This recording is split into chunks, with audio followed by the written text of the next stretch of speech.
Ang kwento ni Tomby. Ang kwentong ito ay hango sa totoong buhay. Mula ito sa isa nating tagapakinig. Karanasan ito ni Teban. Walang eksaktong taon.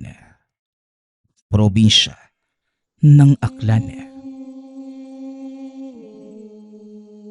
Sa isang liblib na baryo ng Aklan, naninirahan ang isang batang naulila sa murang edad. Mabuti na lamang at natagpuan siya ng isang mabuting albularyo. Kinupkop at tinuring na tunay na apo. Makalipas ang ilang taon, kahit papano, natuklasan din ng albularyo na si Mang Lino ang patungkol sa ina ng batang inampon. Pagtungtong ng 17 taong gulang, naglakas loob ng tanongin ni Teban si Mang Lino patungkol sa kanyang tunay na ama. Palagi na lamang nitong kinikwento ang patungkol sa ina. Ngunit ni isang beses, hindi niya nabanggit ang tungkol sa ama. Pakiramdam ng binata, parang meron itong nalalaman na ayaw lamang sabihin. Habang nasa mesa at kumakain ng hapunan. Lolo, baka naman po pwede niyo pang ikwento yung tungkol sa mga magulang ko. Nagpapasalamat po ako na kinupkup niyo ako at tinuring bilang tunay na apo. Pero kahit papano, gusto ko rin talagang malaman ang pinanggalingan ko. Wika ni Teban. Ganon ba po? O sige, pero hindi ka ba nauumay kakakwento ko? Halos ilang taon ko nang ikinikwento ang patungkol sa nanay mo na si Jen. Isang mabuti at mapagmahal na babae. Nakatira sa kabilang bayan, kaso namatay sa panganganak. Hindi ka naman talaga dapat maiiwan. Kaso wala na ring magulang ang nanay mo. Wala na ang mga dapat lolo at lola mo. Wala na rin ang mga kapatid, kaya wala kang tiyahin o tiyuhin. Kaawa-awa man ang sitwasyon, naging matatag hanggang sa huli ang nanay mo. Pagpapaliwanag ni Mang Lino. Matagal niyo na pong nakwento sa akin si Inay Lolo Lino . Paano naman po si Ama? Muling tanong ng binata. Tila nabilaukan sa kinakain ang matanda sa tanong ni Teban. Inulit ng binata ang tanong, ngunit tila panay-iwas lamang ang matanda dito. Pero ipinilit pa rin ni Teban ang katanungan hanggang sa kalaunan. Bumigay na din si Mang Lino. O siya, sige. Total malapit na rin naman ang kaarawan mo. Maglalabing 8 taong gulang ka na. Karapatan mo naman sigurong malaman ang totoo. Ihanda mo ang sarili mo, iho. Pangako, sa iyong kaarawan, malalaman mo rin ang tungkol sa iyong tunay na pagkatao. Wika ni Mang Lino at tinapos na ang pagkain. Naging palaisipan sa binata kung bakit napakatagal bago malaman ni Teban ang tungkol sa kanyang ama. Iniisip niya na maaari bang masamang tao ang ama para itago ng ganong katagal ng matanda. Gayunpaman, hinintay na lamang ni Teban ang kaarawan. Lumipas ang 1 linggo. Dumating na ang pinakahihintay ng binata. At katulad ng pinangako, sinabi na ni Mang Lino kung sino o ano ang kanyang ama. Tila nayanig ang mundo ni Teban nang isiniwalat na matanda na ang ama pala ay isang tikbalang.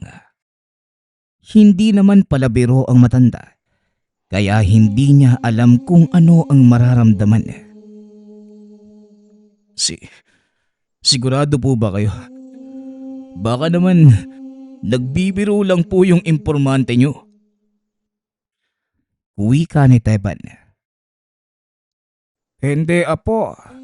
Kahit ako hindi kagad naniwala nung una. Pero hindi imposibleng mangyari yon.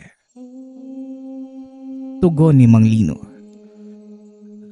Ang ibig sabihin, nakipagrelasyon ang nanay ko sa isang tikbalang? Pasensya ka na, iho. Pero sigurado ka bang gusto mong malaman ang katotohanan?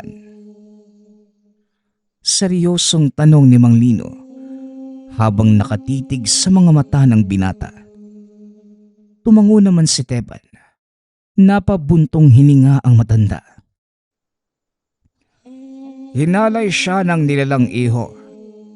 Pero wag mo sanang isipin na kinamuhian ka ng iyong ina. Bagamat hindi maganda ang nangyari sa kanya, ni minsan hindi kanya kinamuhian. Pero lolo, bunga ako ng kasalanan. Kaya siguro walang kamag-anak yung gustong kumupkup sa akin. Napaka-imposible naman na kahit isa sa kamag-anak ko, wala na. Yun pala, ayaw lang nila sa akin. Hindi yan totoo, apo. Mabuti kang bata at sigurado ko kung nabubuhay lamang ang nanay mo. Siya mismo ang magsasabi sa iyo kung gaano kanya kamahal. Wika ni Mang Lino. Matapos ang araw na yun, ilang linggo muna ang lumipas bago tuluyang matanggap ni Teban ang patungkol sa ama. Nang handa na ito, muli niyang hinarap ang lolo upang lubusang malaman ang buong kwento ng pagkasilang. Kahit na nasasaktan, tinapangan ng binata ang loob upang tuluyang masagot ang mga katanungan sa isipan. Matapos ang pag-uusap, nagpasya ang binata na hanapin ang tunay na ama upang makilala ito. Gustuhin man niya o hindi, ang nilalang na lamang na ito ang natitirang pamilya ng binata sa dugo. Kaya nag-ensayo at naghanda si Teban. Alam niyang hindi magiging madali ang pagdadaanan. Kaya naman makalipas ang ilang buwan, nang masigurong handa na ito, nangako si Teban na babalik sa lolo matapos makilala ang ama. Mag-iingat ka po, ha. Pasensya ka na at hindi kita kayang samahan sa iyong paglalakbay. Alam mo naman, hindi na tayo bata. O siya nga pala po, eto, tanggapin mo. Isipin mo na lamang na ito ang huli kong paggabay sa'yo. Huwag mong wawalain at panatilihin mong suot-suot kahit anong mangyari. Wika ni Mang Lino habang inaabot ang isang kwintas na merong bato. Matapos ang pag-uusap, naglakbay na si Teban upang hanapin ang ama.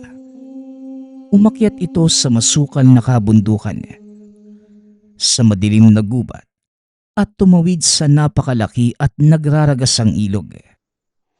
Hindi na sigurado ng binata kung nasa na ito, ngunit sinundan niya pa rin ang turo ng lolo. Habang naglalakbay, hindi maalis sa pakiramdam ni Teban na tila may nagmamasid sa kapaligiran. Napakabigat ng katahimikan at parang merong mali sa lugar. Tila binibigyan din siya ng senyales na wag nang ipagpatuloy pa ang paglalakbay. Ang mga sanga ng puno, tila naguhugis braso at mga kamay na parang humaharang sa kanya. Ganun pa man, nagpatuloy pa rin ang binata, determinadong makilala ang ama nito. Ilang oras na ang lumipas. Bagamat gutom, hindi na lamang niya muna ito pinansin. Mas importanteng makahanap ang binata ng ligtas na pagsisilungan upang palipasin ang gabi. Kailangang magdoble ingat lalo na't hindi alam ni Teban kung anong klaseng mga hayop ang maaaring maengkwentro sa kagubatan, lalo na't hindi ito pamilyar sa lugar. Nang makahanap ng malaking puno, kagad itong inakyat upang alamin kung magiging ligtas ba ito para tulugan. Habang nag-aayos, nakarinig ng mga kaluskos sa ibaba ang binata. Kagad siyang tumigil sa pagkilos upang alamin kung panganib ba ang pinagmumula ng ingay. Isang grupo ng mga kababaihan ang nagkumpulan sa ibaba. Tinitigan niya ito ng mabuti. Lahat sila'y tila may edad na. Kulubot ang mga balat. Mahaba at puti ang mga buhok. At higit sa lahat, napakahaba na mga kuko. At tila iilan na lamang ang mga ngipin. Nasaan na kaya yung lalaking yon? Dito lang siya. Nararamdaman ko ang kanyang presensya. Wika ng dalawa sa mga kababaihan. Mula sa likuran, isang mas matandang babae ang dahan-dahang lumabas sa dilim. Nakakikilabot ang mga ngiti. Tila 2 taon na ang edad sa labis na itsura ng pangangatawan.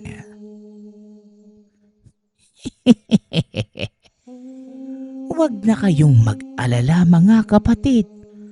Nandito lamang siya. Buksan ninyo ang iyong mga mata at makikita nyo rin yung binatang yon. Wika ng babae. Tila malademonyong tinig ang boses na lumalabas sa matandang yun. Kahit medyo malayo, tumagos sa puso ni Teban ang takot mula sa bibig na matanda. Biglang napatingin sa itaas ang grupo at ngumiti ang lahat. Iho, bumaba ka na riyan. Hindi ka naman namin sasaktan. Meron lang kaming kailangan. Halina't wag mo na kaming pahirapan. Wika ng babae na tila kumakanta. Sige na iho, bumaba ka na rito. Siguradong hindi mo magugustuhan kung kami ang aakyat dyan. Wika ng isa pang babae. Tila ito ang nagsisilbing leader ng grupo. Hindi sinod ni Teban ang utos ng grupo. Bagkus, umakyat pa ito lalo. Naghahanap ng paraan upang makatakas. Nang mapansin nila na tila walang balak bumaba ang binata, kagad nilabas ng isa sa kababaihan ang pulang tela na puno ng mga insekto. Oras na para ilabas ang mga alaga natin, Suprema Ignacia. Mukhang hindi ito madadaan sa santong dasalan, kapatid. Pakawalan mo na ang ating mga alaga. Wika ni Aling Ignacia. Sumunod ang babae at nagpakawala ng mga alupihan at mga alakdan. Gumapang ang mga ito sa puno ng napakabilis.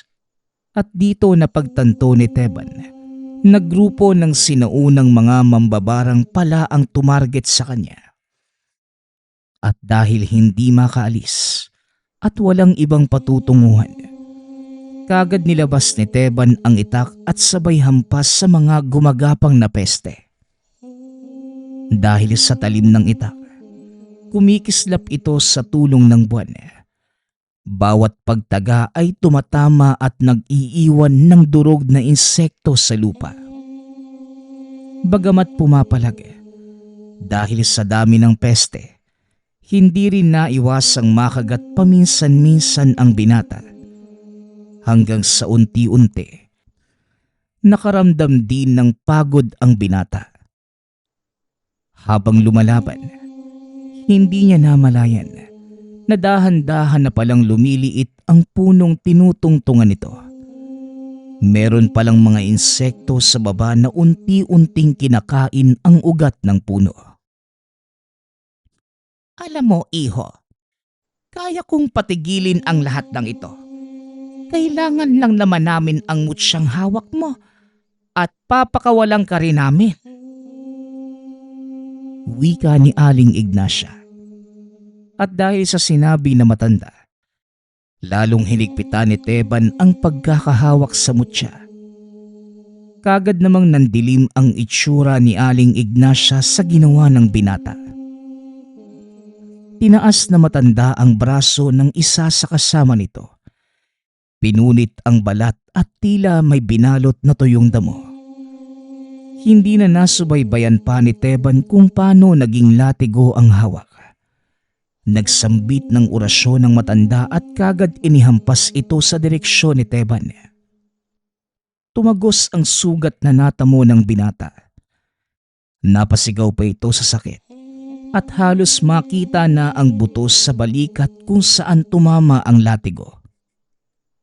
Ngunit imbis na umatras, tumalon siya mula sa puno at gumulong sa lupa.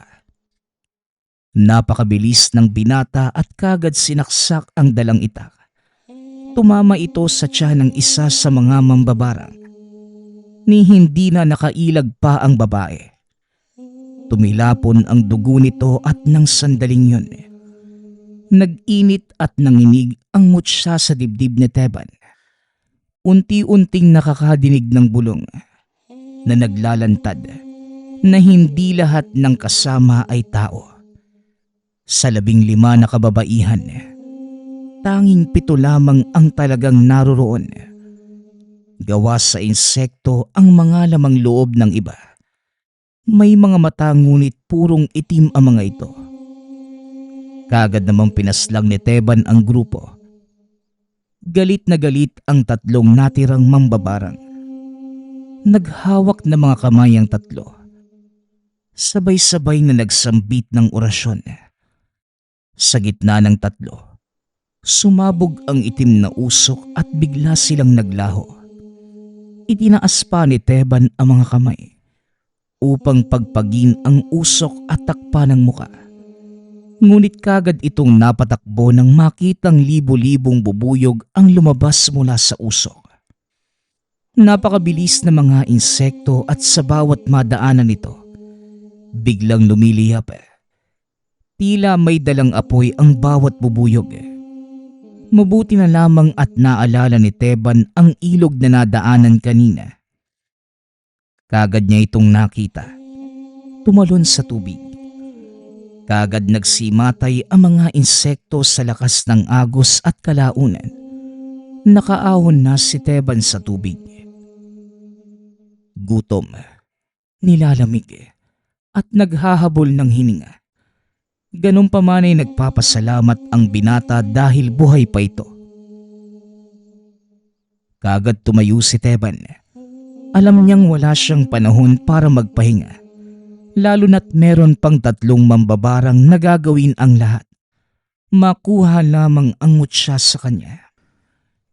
Kaya kahit madilim, nagpatuloy sa paglalakad si Teban. Kailangan niyang makarating sa tirahan ng ama bago pa ito mapaslang ng grupo. Gamit ang ilaw ng mutya, naaaninag dito ang daanan kaso nga lang. Ang ilaw na yun din ang dahilan kung bakit siya natunto ng 3. Kagad nagpalipad na mga ipis at gamo-gamo ang isa sa mga kababaihan. Pinagpapalo nito ang mga insekto. Ngunit dahil sa dami, marami pa rin ang kumagat sa kanyang balat. Muli siyang tumalon sa tubig upang mamatay muli ang mga insekto. Ngunit hindi inaasahan ng 3 na bigla itong umahon at binato ang itak. Tumama ito sa leeg ng isa sa mga mambabarang at kagad humupa ang mga insektong pinalipad. Si Aling Ignacia na lamang at isa pa sa kasamahan ang natitira. Itigil na natin ito, Suprema Ignacia. Marami pa namang pagkakataon na pwede nating makuha ang mutya. At isa pa, dadalawa na lamang tayo. Hindi natin alam ang kayang gawin ng batang yan. Pag-aalalang wika ng isa, kagad siyang nakatikim ng sampal mula kay Aling Ignacia. Tila nainsulto ito sa sinabi. Biglang hinawakan ni Aling Ignacia ang kamay ng babae at tila unti-unting nangitim ang balat nito. Parang natuyong kahoy ang tekstura at katakot-takot ang itsura nito. Kagad namang itinaas ni Teban ang mutya. Lumiwanag ito. Pinakita ang tunay na itsura ng kanina'y babae lamang. Naging isang tila napakalaking bubuyog ang nasa harapan ng binata. Kasinlaki ito ng tao. Baluktot ang pangangatawan. May malaking mga pakpak. Napakalalaki at bilog ng itim na mga mata. At balot na balot ng balahibo ang katawan. Ngunit ang kinaibahan lamang, imbes na buntot, meron itong malaking pangil sa mukha na siyang nagsisilbing bibig nito. Kagad itong sumugod at tinangkang kagatin si Teban. Ngunit sinalubong niya ito ng isang napakalakas na suntok. Sa loob ng kamao, naroon ang mutya. Halos mahiwalay ang ulo ng nilalang sa katawan nito. Ngunit hindi tumigil si Teban. Pinaulanan niya ito ng mga atake at pinagsasaksak ang nilalang hanggang sa hindi na ito gumagalaw. At para makasigurado, tuluyang hiniwalay ng binata ang ulo nito sa katawan. Hindi ako tinawag na suprema ng walang dahilan. Umanda ka, iho. Pagpapayaran mo ang lahat ng ginawa mo. Sigaw ng matanda. At habang sumisigaw, ang lupa ay parang yumayanig. Ang hangin ay tila mas lumakas, na parang umiikot sa matanda. Nagsasambit na mga orasyon at halos lahat ng namatay na insekto ay muling nabuhay. Ginawa ni Teban ang lahat upang labanan ang bawat insekto. Ilang beses itong lumundag sa tubig upang mamatay ang ilan. Ngunit tila nabubuhay muli ang mga ito. Bagamat napakalakas ng binigay na kapangyarihan ng mutya sa binata, kalaunan, tuluyan ng nanghina ang pangangatawan nito. Dahil sa lamig, puyat, pagod at gutom, kalaunan ay nawala na rin ng lakas si Teban. Tumawa ng napakalakas si Aling Ignacia. Tuwang-tuwa sa akalang panalong nakuha. Sinabihan na kita kanina, ibigay mo lamang ang mutya sa akin at papalayain ka namin. Pero hindi ka nakinig. Kaya ngayon, pagpapayaran mo ang lahat. Wika ng matanda. Bagamat tanggap na ni Teban na nanalapit na ang tuluyang pagkamatay, sa huling sandali, idinikit niya ang mutya sa dibdib. Kahit sa huling hantungan, hindi niya isusuko ang mutya. Bukod sa ayaw nitong mapunta ang makapangyarihang bato sa hindi karapat-dapat o gagawa lamang ng kasamaan, ito na rin ang huling alaala na meron siya kay Lolo Lino.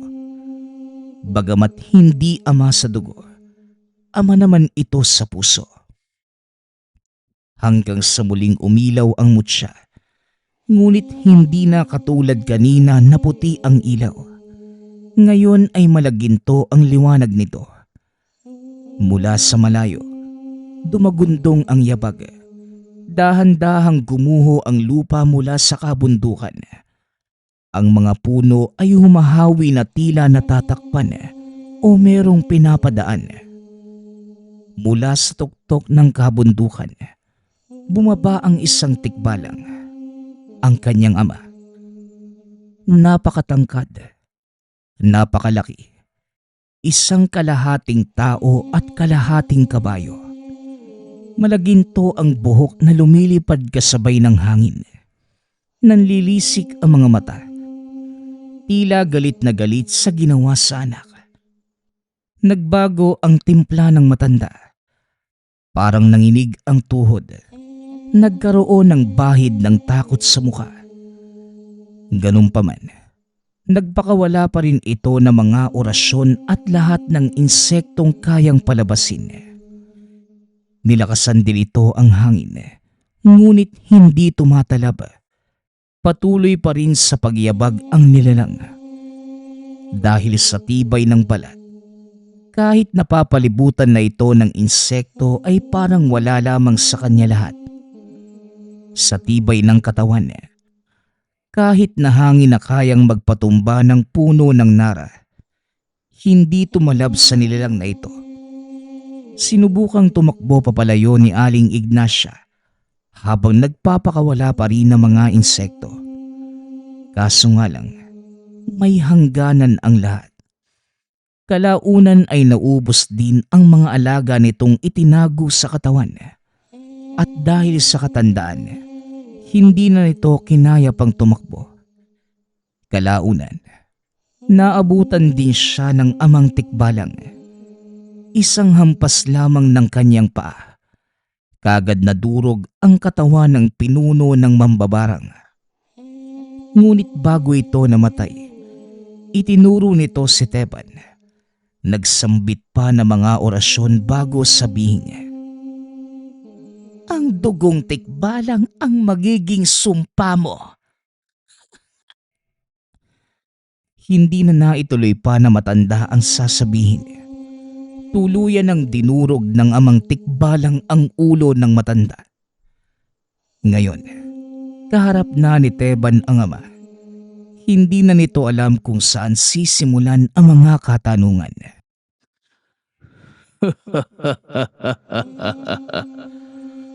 Huwag ka munang magsalita, anak.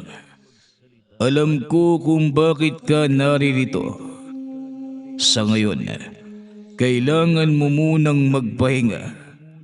Marami pa naman tayong panahon para mag-usap. Wika ng amang tikbalang. At bago pa man maibuka ni Teban ang bibig, bigla na lamang nandilim ang paligid at tuluyan itong hinimatay. Maaaring dahil sa pagod, dahil basa ang katawan nito o kaya naman sa gutom. Maaari ding kombinasyon ng lahat. Gayunpaman, bago tuluyang mawala ng malay, nakita ni Teban na umilaw muli ang mutya. Tila may nais itong ipakita sa kanya o ilantad sa huling pagkakataon. Nagising na lamang si Teban sa isang hindi pamilyar na lugar. Tila nasa loob ng kuweba. Nakaayos ito at punong-puno ng likas na yaman. Sa gitna ng kuweba ay merong talon kung saan napapalibutan din ito ng mga halaman at bulaklak. Dito natagpuan ni Teban ang iba pang tikbalang. Tila munti itong komunidad. Kagad umakbay ang ama kay Teban. "Bakit niyo po ako dinala dito? Hindi ba sila magagalit na nagdala kayo ng tao sa lugar ng mga tikbalang?" Maaring sa tagal mong naninirahan bilang tao, hindi mo pa nalalaman na may dugo ka ng tikbalang. Tignan mo ang iyong mga binti, anak. Kahit sinong makakita sa iyo rito, hindi ka pagkakamalang tao. Tugon ng ama. Kagad namang tinignan ni Teban ang mga binti at napaatras. Hinawakan ng mabuti ang katawan niya at makalipas ang ilang minutong pagsusuri, pumunta sa talon ang binata upang tignan ang refleksyon. Isa na itong tikbalang. Yan ang huling nais ipakita sa iyo ng mutya. Oras na upang harapin at tanggapin mo ang pagiging tikbalang mo, anak. Hindi maaari. Buong buhay ko hindi kita nakilala. Ni hindi mo nga ako hinanap eh. Tapos ngayong kailangan kong tanggapin yung responsibilidad ng pagiging tikbalang? Ng pagiging tagapagbantay ng gubat? Sinasabi mong ama kita. Pero kahit kailan, hindi ka nagpakatatay sa akin. Wika ni Teban, punong-puno ng emosyon at hinanakit. Hindi mo ko naiintindihan, anak. Hindi ko ginustong iwan kayo ng nanay mo. Ngayon, malalaman mo din ang tunay na nangyari. Katulad mo, nagsimula din ako bilang isang normal na tao. Merong pamilya, nakapasok sa paaralan, nagkaroon din ng mga kaibigan. Isa sa mga naging kaibigan ko ang nanay mo. Nagmamahalan kami at kalaunay nabuo ka. Magpapakasal na sana kami ni Jen. Kaso bigla kong nalaman ang tungkol sa aking tunay na pinagmulan. Naalala ko pa nung binigay sa akin ni Mang Lino ang mutya para malaman ko ang tungkol sa dugo ko. Kagad nagpalit ang aking anyo. Sinubukan namin ni Mang Linong alamin kung paano matatanggal sa akin ng sumpa. Pero mukhang walang takas ang sino mang mabibigyan ito. At kahit anong gawin ko, hindi na ako makabalik pa sa mundo ng mga tao. Hindi ko na nakausap si Mang Lino o si Jen. Ni hindi man lang ako nakapagpaalam. Medyo maluha-luha na ang amang tikbalang habang nagkikwento. Mabuti na lang bago ako tuluyang nawala. Nangako si Mang Linong aalagaan niya kayo ng nanay mo. Ngunit mukhang hindi kinaya ni Jen ang nangyari. Pasensya ka na, anak. Pero hindi mo na sana inalampa ang patungkol sa akin. Ngayong katulad na kita, biniyayaan tayo ng kakaibang lakas at kapangyarihan, ngunit may kakibat itong responsibilidad. Pagpapaliwanag ng amang tikbalang. Pero ang sabi sa akin ni Lolo Lino, hinalay mo daw ang nanay ko. Sinabi niya lang ang lahat ng yon, anak, upang hindi mo na ako hanapin pa.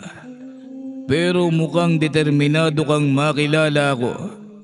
Sinubukan ka lang ilayo ni Mang Lino sa kapahamakan. Kahit pa ako ang mapasama.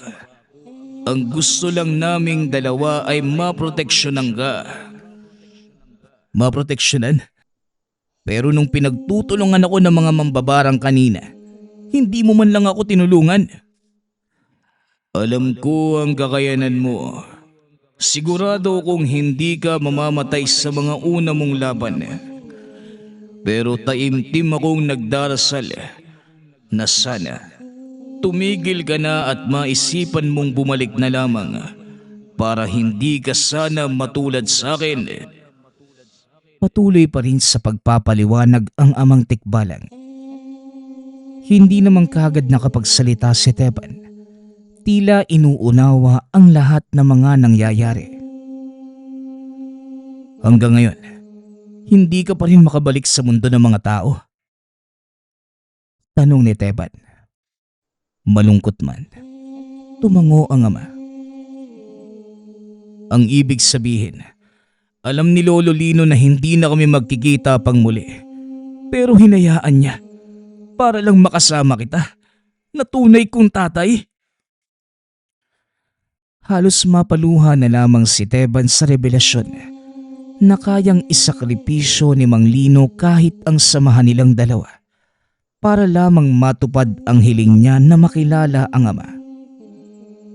Simula ng araw na yon, tinanggap na lamang ni Teban ang pagiging tikbalang sa tulong ng ama. Natutunan nito ang mga dapat gawin at patungkol na rin sa kanilang uri. Mula sa bundok, siya na ngayon ang tagabantay. Nakatingin sa malayo. Doon natatanaw ang lolo at ilang mga kaibigang naiwan sa baryo. Nadidinig niya ang mga ito, ngunit hindi na malapitan. Tanging malamig na hangin at tahimik na buwan na lamang ang saksi sa kanyang pangungulila. Ngayon, katulad ng ama, isa na rin itong nilalang na walang lugar sa mundo ng mga tao. Sa hindi malamang dahilan, Tila hindi na natagpuan pa ang mutya pagbalik nito kay Mang Lino. Parang isang nilalang na hindi nakikita ng mga mata ang naghatid at nagpasalamat sa lahat ng tulong at pagmamahal na ibinigay nito. Ang susunod nating kwento ay mula sa isa nating tagapakinig. Karanasan ito ni Ellie. Walang eksaktong taon. Probinsya ng Pampanga. Nagsimula ang lahat ng manakawan ang tahanan ng nakakatandang kapatid. Mag-isa lamang itong naninirahan sa malaking bahay na naipundar mula sa pagiging OFW. Kakauwi lang noong nakaraan, ngunit sinalubong kagad ng magnanakaw. Ang ipinagtataka nila, hindi tinangay ang pera, hindi rin ang alahas, at hindi ang mamahaling gamit. Sadyang ginulo lamang ang tahanan. Wala sa tahanan ang kapatid sa oras ng panluloob dahil bumisita ito sa kanya. Nagulantang na lamang pagkabalik. Nakiusap din ito na samahan muna sa tahanan. Natatakot na baka siya ang pakay kaya't walang tinangay na mga kagamitan. Ellie, huwag mo talaga akong iwan ha. Dito ka muna. Baka mamaya bumalik yung mga siraulong yun. Tapos ano pang gawin sa akin? Ate, baka naman may dati kang kagalit. Tapos kaya ngayong nakauwi ka na. Kaya ka tinatakot. Ganon? Grabing paghihintay naman. 10 taon ako sa Dubai, Ellie. Ang tiyaga ng taong yun ha. Kung sino man siya. Malay ho natin. Alam mo naman sa sarili mo na maldita ka eh. Ang dami mo ngang kinalaman sa eskwelahan dati. Pati principal sinasagot-sagot mo. Karamihan sa kaklase binugbog mo. Kababae mong tao pero astang siga ka. Alam mo, ang hilig mo talagang halongkatin yung nakaraan no? Ang tagal na nun. Saka nagkapatawaran na kami dati pa. Kaya hindi na bilang yun nagawa kong mali noon. Wala yung kinalaman sa ngayon, no? Naaalala ko yung binanggit mong kaklase dati. Yung lalaki na tinatawag mong palwa. Kasi parang sanga ng nyug yung ilong eh. Hindi ba nababalita ang mangkukulam yung tatay nun? Baka hanggang ngayon nagtanim pa ng galit sa'yo. Tapos ano? Ginugulo niya yung bahay ko. Hindi naman akma, Ellie eh. Di sana kinulam na niya ako. Hindi ba? Ano yun? Sumasideline siya bilang magnanakaw, ganun? Bahala ka nga sa buhay mo ate. Hindi mo naman naiintindihan yung punto ko eh. Ako na yung maglilinis dito sa ibaba. Ikaw na doon sa itaas. Napabuntong hininga si Ellie habang tinititigan ang mga nakagulong gamit. Wasak at basag ang iilan. Napapaisip kung ano nga ba ang hinahanap ng magnanakaw. Nakabukas ang lagayan ng pera't alahas, pati mahalagang dokumento sa nabiling ari-arian. Pero lahat ay naroon. Wala ni isang nawala. Ni walang sentimong kinuha. Pagkatapos ang paglilinis, sinadya ang kapitbahay na kakilala lamang din. Pasensya ka na, Ellie. Wala talaga akong napansin eh. Matagal akong matulog. Minsan inaabot na madaling araw dahil sa insomnia. Wala nga akong nadinig na ingay o kaluskos dyan sa bahay ng ate mo. Maliwanag yung buwan kagabi. Dito po nga ako pumesto sa bintana kung saan direktang nakaharap sa tahanan nyo. Pero wala talaga. Tinignan mo na ba sa likod? Baka doon dumaan. Ngunit nasuri na ni Ellie ang buong bahay. Walang bakas na persahang pinasok. Walang basag ang mga bintana. Hindi rin nasira ang pinto o kahit ang seraduro man lang. Umusad sa kabilang kapitbahay, yung naroon sa likod ng tahanan. Katulad ni Rene, wala ding napansin ng mga ito. Bumalik na lamang ang binata at muling kinausap ang kapatid. Pinilit itong mag-isip. Alalahanin ang mga taong nakasalamuha, lalong-lalo na yung naagrabyado. Kaso, sinasabi nitong nagkapatawaran na noon pa. Hindi ito naniniwala na sinadya siyang nakawan. Ayon sa kanya, baka nagkataon lamang ito. Huwag mo nang isipin, Ellie. Baka mapili din yung magnanakaw na yun, no? Wala ang hinahanap niya, kaya umalis na lang ng walang bitbit. Ikaw naman, masyadong binibigyan ng kahulugan yung mga bagay-bagay. Mababaliw ka talaga niyan. Napailing na lamang si Ellie. Ito yung tipo ng taong aalamin ang mga kaganapan, lalo na sa ganitong sitwasyon. Kaya nga lang, unti-unti nang nawawala ng interes dahil ayaw namang sumabay ng kapatid. Nagkibit balikat, ibinaling sa ibang bagay ang atensyon. Ng mga sumunod na araw, inabala ni Ellie ang paggawa ng kisame. May parte na hindi tinapos ang karpintero. Hindi na kumuha ng iba si Andrea. Nagbungkahi na siya na lamang para ang sahod. Sa kanya na lamang din. Hindi naman inayawan ni Ellie dahil kapag usapang pera, hinding-hindi niya palalampasin. Pagkatapos ng kisame, tinulungang linisin ang silid tambakan. Naroon ang mga lumang gagamitan ng mga magulang na hindi na mapakinabangan, katulad ng stereo, telebisyon, libro at iba pa. Ang tahanan kasing ito ay talagang bahay ng pamilya dati. Dinaan lamang sa renovation at mas pinaganda. Habang isa-isang tinitignan ng kahon, nahalungkat ni Ellie ang kagamitan at napatanong kung ano yon. Isang libretang pula at itim.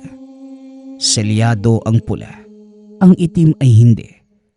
Bukod dito ay may mga papel na sinulatan ng mga salitang Latin at iba't ibang simbolo. May mga kandila at manika. Hinalungkat ang ibang kahon. Mga lumang damit lamang ang makikita.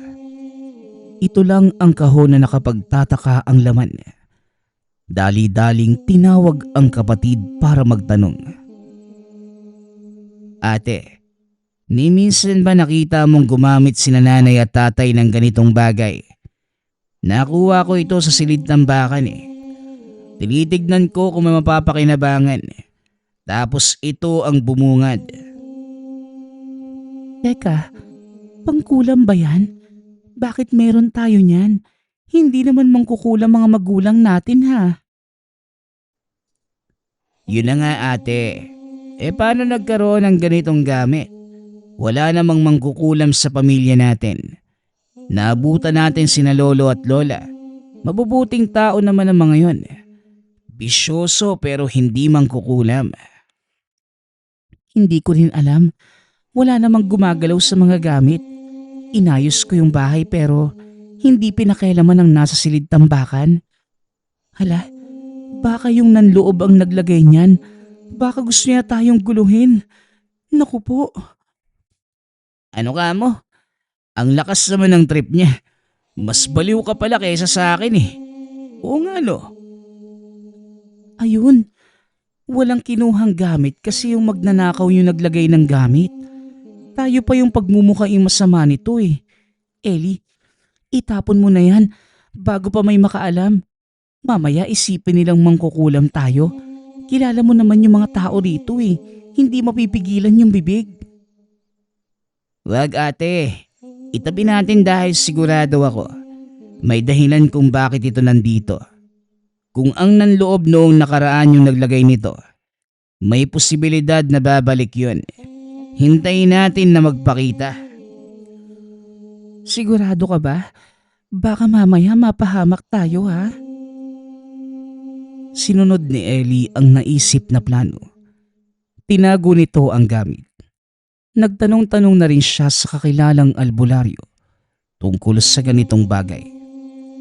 Hindi muna binanggit na merong gamit sa kanila. Nag-usisa lamang kung paano gagana ang ganitong klase ng kasamaan. Marami itong natutunan. Bigla ring nagbago ang usapan ng mabanggit ang panloloob sa tahanan. Kagad nagbigay ng hinuha ang albularyo. Binalaan na rin siyang bantayang maigi ang kapatid dahil masama ang kutob.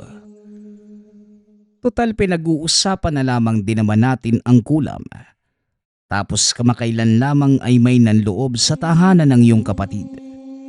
Walang kinuhang gamit. Walang nakakaalam kung ano ang ginawa ng taong yon. Baka may gamit na sinadyang kuhanin para sa isang mahalagang bagay. Pwedeng hindi kagamitan sa tahanan. Sinong nakakaalam, hindi ba? Malay mo, personal na gamit ng ate mo. Sabihin na nating damit, kuko, buhok, o ano pa mang nakadikit sa katawan ng kapatid mo. Napakunot ang noo ni Ellie. Sa puntong yon ay biglang kinabahan. Damit, kuko, buhok. Sinasabi niyo po bang baka may nagbabalak na mangkulam sa ate ko? Hindi ko masasagot yan dahil hindi natin alam kung ano ang kinuha ng nanloob. O baka naman isa lamang yung baliw na nagwawasak ng gamit tapos umalis na parang walang nangyari. Iho, ang sakin lang posibilidad. Kaya sinasabi kong bantayan mo ang kapatid mo. Kung sakaling may mapansin kang kakaiba, huwag kang magdadalawang isip na bumalik rito. Nakahanda naman akong tumulong. Natahimik si Ellie. Napanatag na sana noong napagpasyahang wag nang pansinin ang nangyaring panloloob. Ngunit muling nabulabog ng matuklasan ang gamit ng pangkukulam. At ngayon na nakausap ang albularyo. Hindi din niya maiwasang baliwalain ang sinabi nito. Mataas ang kaalaman na matanda sa ganitong bagay. Kaya naman pagka-uwi na pagka-uwi, kagad hinanap ang kapatid. Inusisa kung meron mang kakaibang nararamdaman. Nakulitan ang kapatid dahil palaging nakabuntot ang binata san man ito pumunta. Oras-oras, nagtatanong tungkol sa pakiramdam. Kapag naman magrereklamo na masakit ang ulo, agarang nagsusuwestyon na magpasuri sa albularyo. Ano bang akala mo sa akin, Ellie? Naingkanto? Na maligno? Albularyo ka dyan. Sa kilos mong yan, sa ating dalawa ikaw pa ang mas kinakailangang ipatingin sa albularyo. Baka ikaw itong naingkanto eh. Ate, gusto ko lang naman kasing masiguradong maayos ka. Tayo na nga lang dito eh. Ay nako, tigilan mo nga ako. Napasobra yung pag-aalala mo. Umabot ka pa sa albularyo. Nakakatakot kang mag-alala, Ellie. Kinilabutan ako nang wala sa oras, oh. May lagnat lang, sinisipon lang, inubo lang, albularyo kagad. Ay nako. Napakamot na lamang sa ulo si Ellie. Ngayon lamang di napagtanto na napapasobra na yata ang pag-aalala. Nakaunting bahing lamang ni Andrea ay albularyo ang bukang bibig.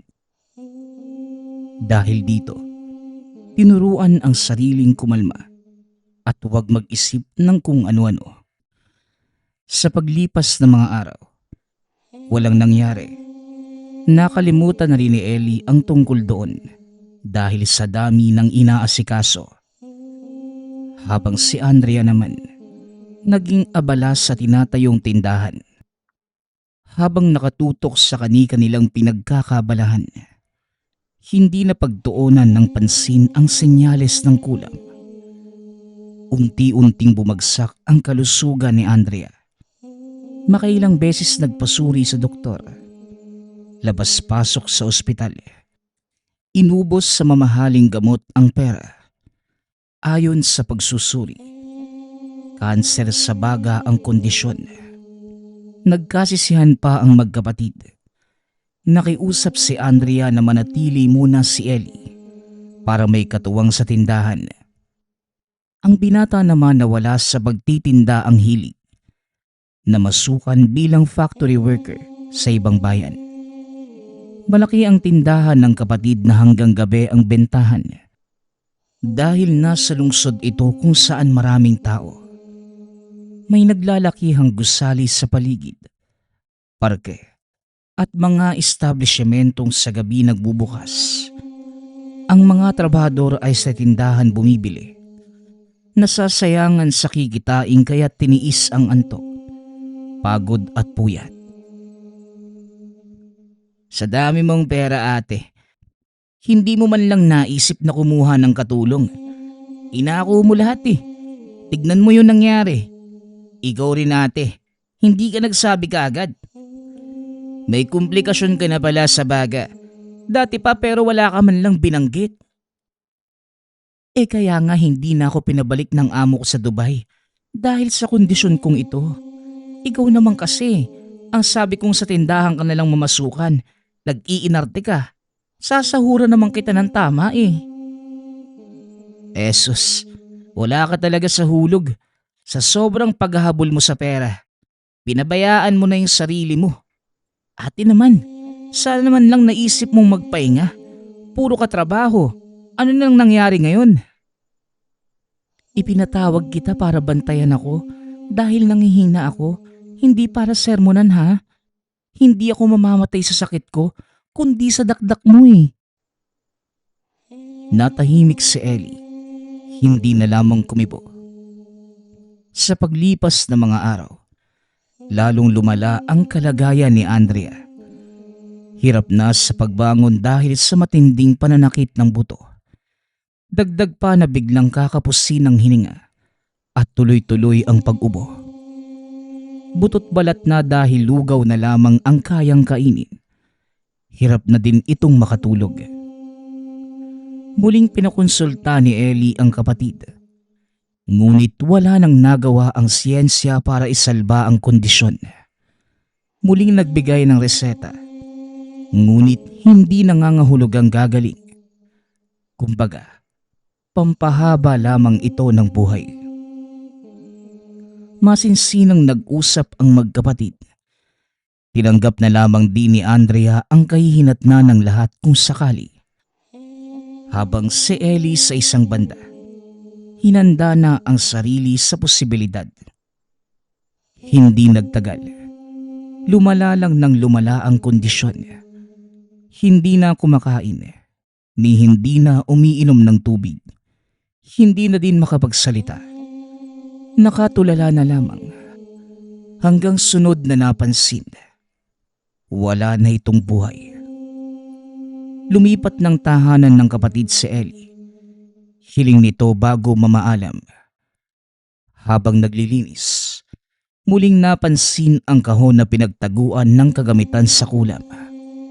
Ibinalot saka sinunog kasama ang iba pang basura. Sa isip ng binata, walang silbi ang pagtatago ng bagay na mula sa panig ng kaliwa. Hindi na rin sumagi ang planong paghihintay na makabalik kung sino man ang nag-iwan nito. Sa pagdaan ng mga araw, muling nag-cruise ang landas ni Ellie at albularyong si Mang Omar. Dahil parehong hindi nagmamadali, napahaba ang usapan. Natalakay ang tungkol sa buhay-buhay hanggang sa nabanggit ang kinahinatnan ng kapatid.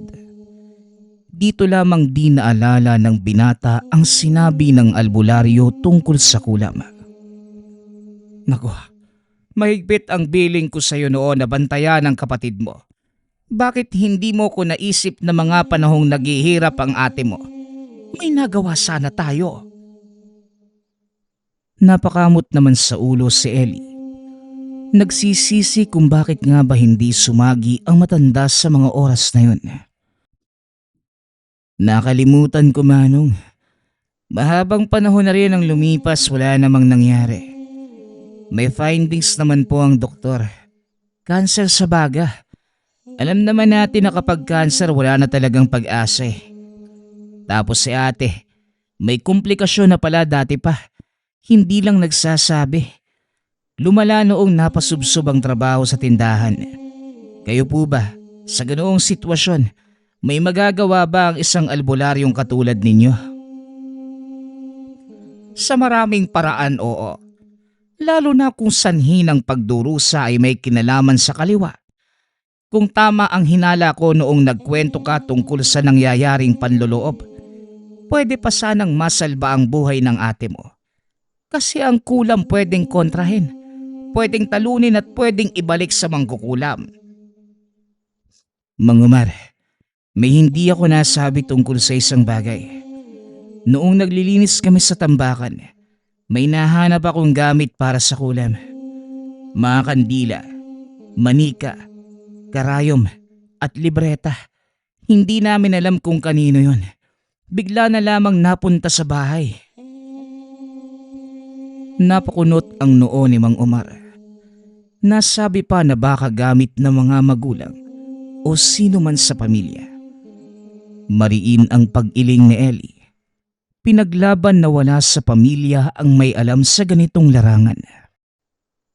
Sumama ang albularyo pabalik ng tahanan para tignan ang mga gamit. Sinabi niyang sinunog noong nakaraan, ngunit patuloy na nagpumilit. Dito naguluhan ang binata dahil naroon pa rin ang mga ito. Hindi man lang nasira ng apoy ang pinaglagyang kahon. Hinayaan si Mang Umar na suriin ang mga gamit. Nang makumpirma, sinabing nagmula sa pinakamahusay na mambabarang. May bakas pa ito ng bisa kahit matagal nang hindi ginagalaw. Naghihintay lang ito ng orasyon na tuluyang magpapaalerto. Sino nga ba ang nagmamay-ari nito? Sigurado ka bang hindi sa inyo ito? Huwag kang mahiyang umamin. Grabe naman si Manong. Ganyan ba talaga kasama yung paningin ninyo? Hindi nga po sa amin. Itinabi ni Mang Umar ang gamit. Sinuyod ang kwarto ng yumaong kapatid para maghanap ng bagay na makakatulong sa gaganaping ritual. Nahagilap ng albularyo ang bahagi ng cabinet kung saan puno ng ginupit na buhok. Iho, ano ito? Hindi lang pala lumang gamit ang iniimbak ninyo, pati buhok. Kaya Ate Andrea yan. Hindi niya tinatapon yung ginupit na buhok eh. Iniipon niya. Ewan, di ko naman alam kung para saan. Tinignan ni Ellie ang bahagi kung saan nahanap ng albularyo ang supot.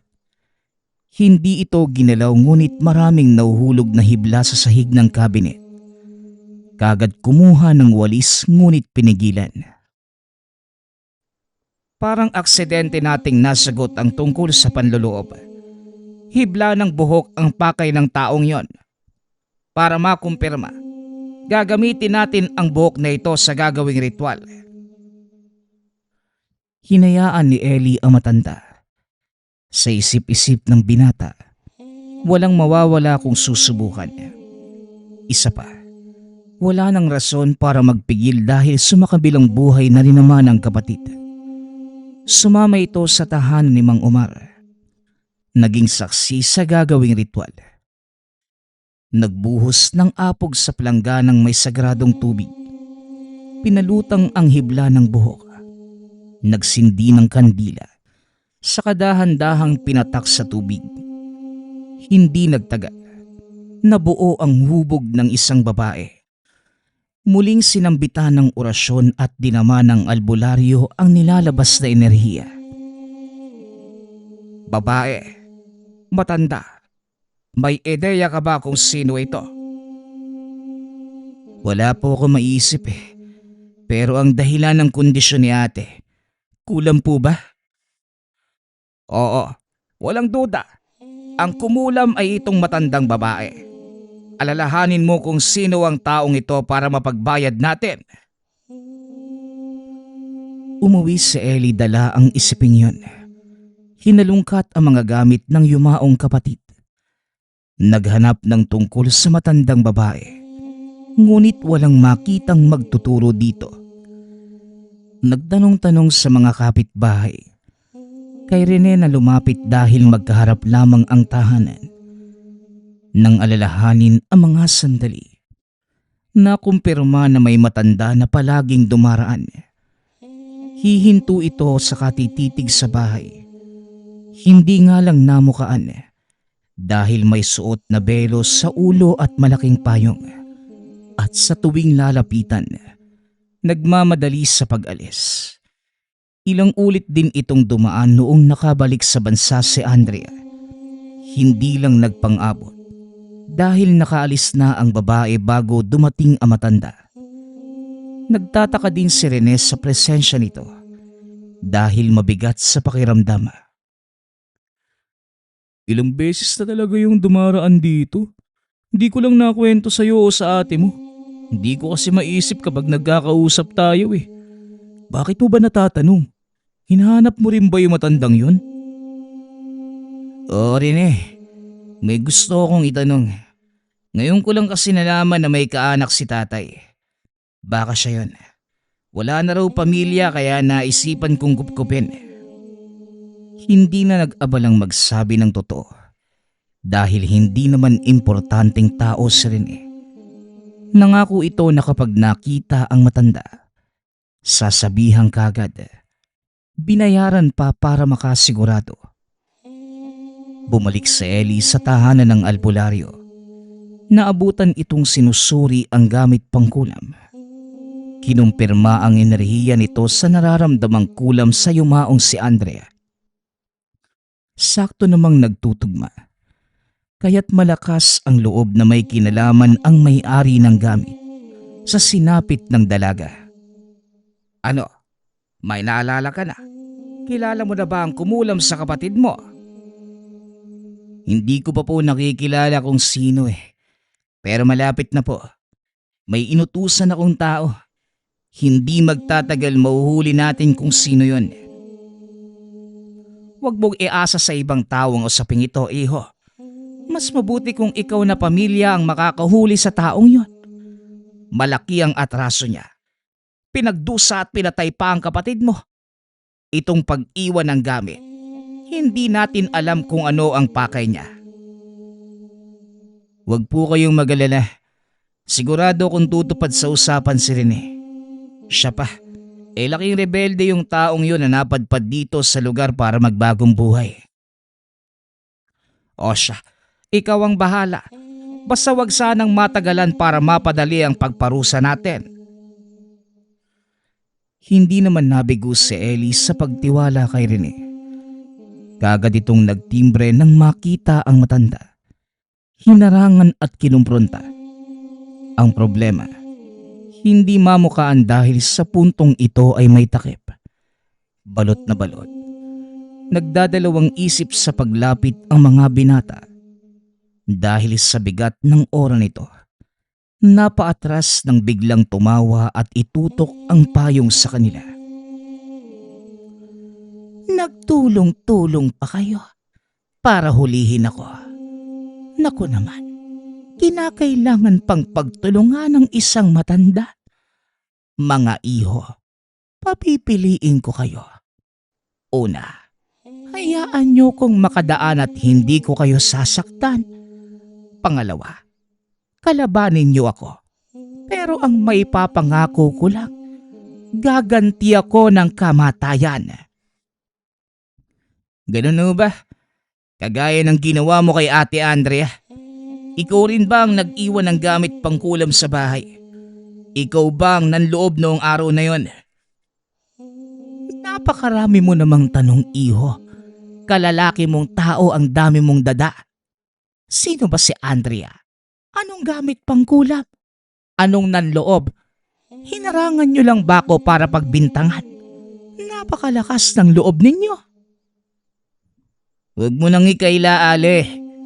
Lumapit ako sa albularyo at sabi ni Manong, kinulam ang ate ko. Tugma ang enerhiya ng kulam at gamit. Umamin ka na, Ale. Idadaan naman natin to sa maayos na usapan. Ay nako, ganito talaga kadesperado ang mga tao na kung tutuusin, sila naman itong may atraso. Iho, hindi ko kasalanan ang nangyari sa kapatid mo. Yung gamit, hindi ko pagmamay-ari yon. Pabayaan niyo na ako. O baka naman gusto niyong maranasan ang sinapit ni Andrea? Nagkatinginan sina Ellie at Rene. Hinikayat ng kaibigan na wag nang ituloy ang balak sa matanda. Humindi ang binata. Buo ang pasya na mabigyang hustisya ang pagkamatay ng kapatid at maparusahan ang dapat.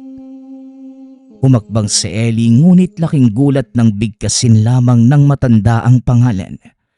Biglang nakaramdam ng panghihina. Nanlumot na pasalampak sa lupa. Nawala ng boses. Nanlaki ang mga matang nakatitig sa papalayong ale. Inalalayan naman siya ni Rene at inuwi sa tahanan. Ito na rin mismo ang nag-alaga. Sa napansin ni Ellie, nawala na nga siya ng boses. Unti-unti pang tumagilid ang bibig. Namanhid ang buong katawan at hindi maigalaw ang mga binte. Sa pagkakataong ito, sinenyasan niya si Rene na tawagin si Mang Omar. Kinakailangan pang isulat sa papel dahil hindi makapagsalita. Naluha nang makita ang matanda. Napailing ito nang makita ang kondisyon niya. Dali-daling sinuri. Ganon na lamang ang sermon dahil sa padalos-dalos na kilos. Ang usapan, sasabihan si Mang Omar pag nakita ang mangkukulam. Kaso, nauna ang hakbang ni Ellie sa layo na wag nang patakasin. Ngunit kabaliktaran ang nangyari at siya pa itong napuruhan. Gayunpaman, hindi siya nito pinabayaan. Hintay na humupa ang kalagayan bago sinimula ng ritual para putulin ang sumpa. Ngunit hindi makausap sa espiritual na paraan ng mangkukulam. Mataas ang bakod nito, kaya't hindi matatawag. Gamit ang mabisang pamamaraan. Sa wakas, unti-unti nang gumaan ang sitwasyon ni Ellie. Pero hindi pa tuluyang gumagaling ang pinsala sa pisikal na anyo. Bahagya pa ring tabingi ang bibig. Ang ayos ng usapan natin. Anong ginawa mo? Paano kung hindi mo naisip na tawagin ako? Maaga kang hahabol sa kapatid mo sa kabilang buhay. Ay nako, mga bata nga naman. Nauuna ang padalos-dalos. Hindi man lamang naisip ang kalalabasan ng kilos. Mahusay ang mangkukulam na yon. Halata sa binigay na enerhiya. Binalaan na kita pero ang kulit mo. May kinalagyang katuloy. Manong, baka naman may iba pang paraan dyan. Tapusin mo na ang mangkukulam bago pa may gawing mas masama kaysa rito. Sinubukan ko na. Ritual at iba pa pero masyadong mataas ang bakod ng mangkukulam na yon. Hindi ko mabasag ang pananggalang niya. Ano ba ang sabi noong nag-usap kayo? Kami raw ho ang may atraso sa kanya. Hindi siya ang may gawa ng nangyari kay ate.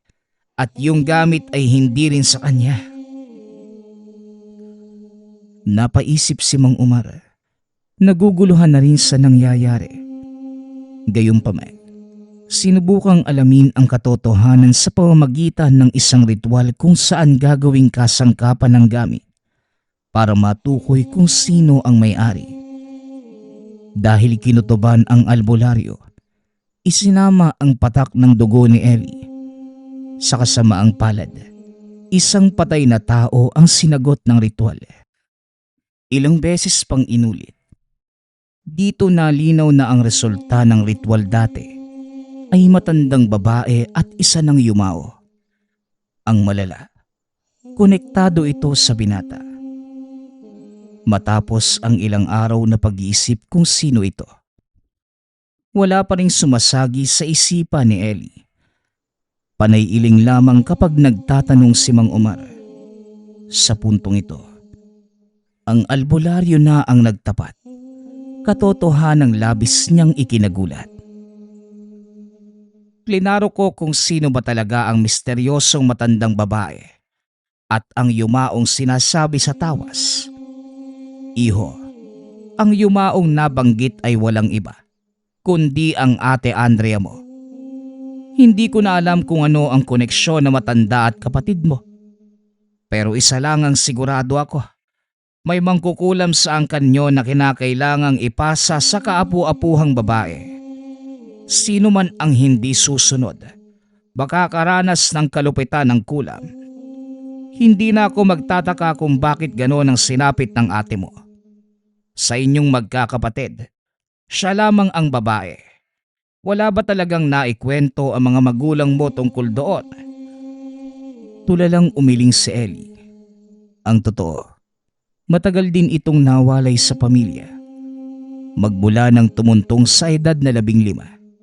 Ng ibang bayan para magtrabaho at paminsan-minsan lamang bumibisita sa kanila. Dahil dito, marami siyang hindi alam. Yung matanda po, Manong, anong kinalaman niya sa pangyayaring ito? Yan ang hindi ko alam, Ellie. Protektado ng pananggalang kaya hindi ko malaman. Inutusan pa ni Ellie si Rene na magmanman sa lugar. Magpatimbre kung sakaling magpakita ang matanda. Kaso hindi na ito bumalik. Kasabay ng paglaho na matanda ay ang pag-iwan ng pinsala sa binata.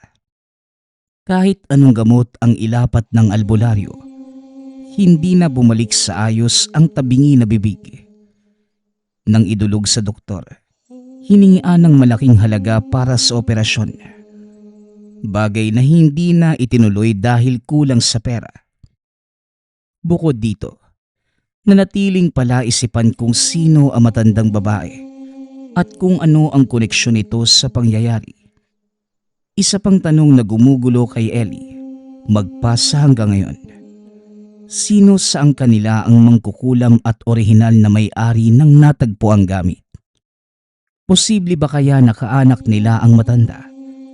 At ang ibig sabihin ng paulit-ulit na pagdaan sa tahanan, sinisiguradong sasapitin ng yumaong kapatid na si Andrea ang parusa dahil sa hindi pagsunod sa yapak ng angkan bilang mangkukulam.